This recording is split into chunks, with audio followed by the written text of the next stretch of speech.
Hello everybody, I'm Axel here to give you some tips and tricks on drawing flowers.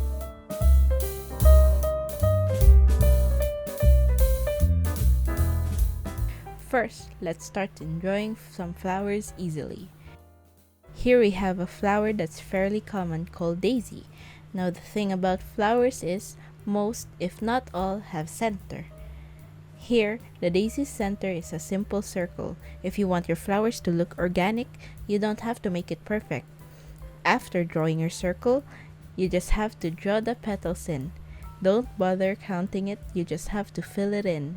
Since, as you can see from the reference photo, daisies have numerous petals. And if you're feeling a little extra, notice how at the end of the petals it isn't rounded, it's more of an M. You can just simply draw out letter V's on your pre-made petals and erase the center.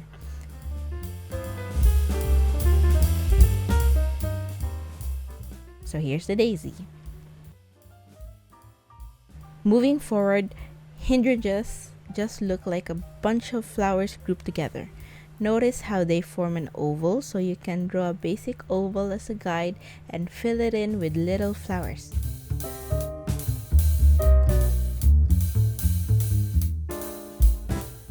Don't even worry about going out of your guide.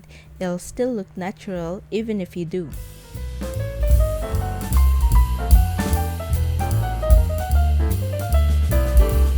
Now lavenders are basically just little heart-shaped petals surrounding the stem. Tulips have 3 sections. Chrysanthemums have multiple elongated petals and a small center. Roses is a spiral that branches out from the center. So in summary, if you get the basic idea, you can easily draw any flower you set your mind into. Just remember to start with the basic shapes because you can always fill in the details later. But all those examples are just single separate flowers. Now how about drawing 1,000 flowers without really drawing flowers? Let me show you what I mean. Here's what we're going to do today. Drawing the idea of flowers.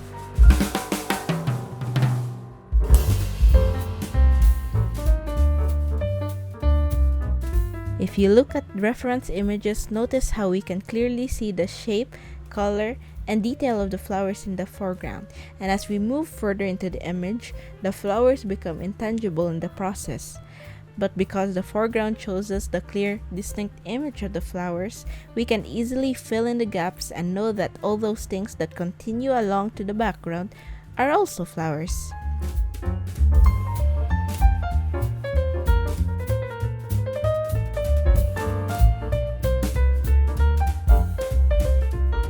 First, I started off with a quick draft and quickly filled in the background with the fill tool.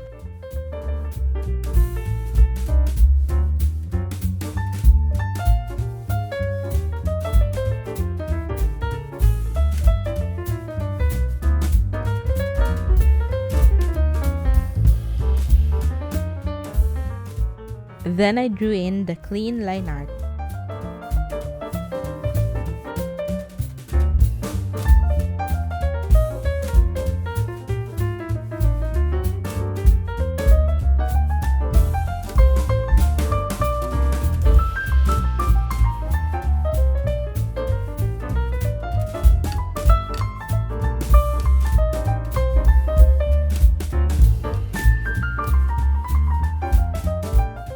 And afterwards, I fill in the colors for everything that's in the foreground.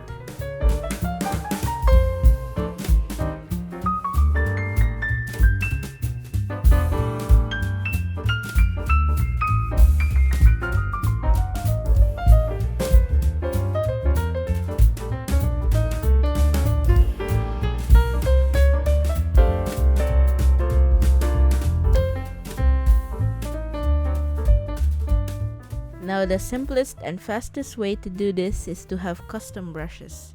You can find them on Clip Studio Paint assets, or you could make your own custom brush. With your brush, you can easily give strokes along the canvas with varying sizes. Think Impressionism. Think Claude Monet.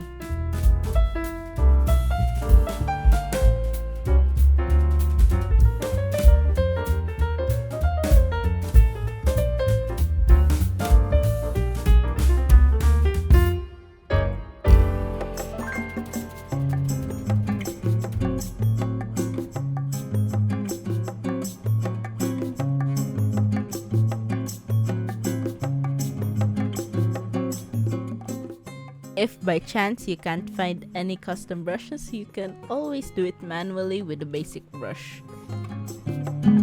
Just make some dots or little strokes, and you can also add little details of petals and faint centers here and there.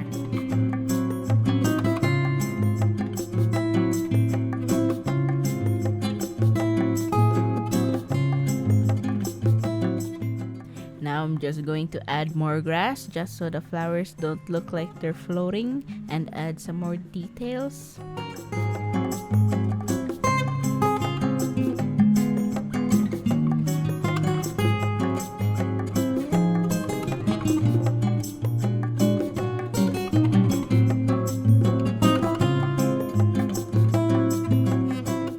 Adding some final touches.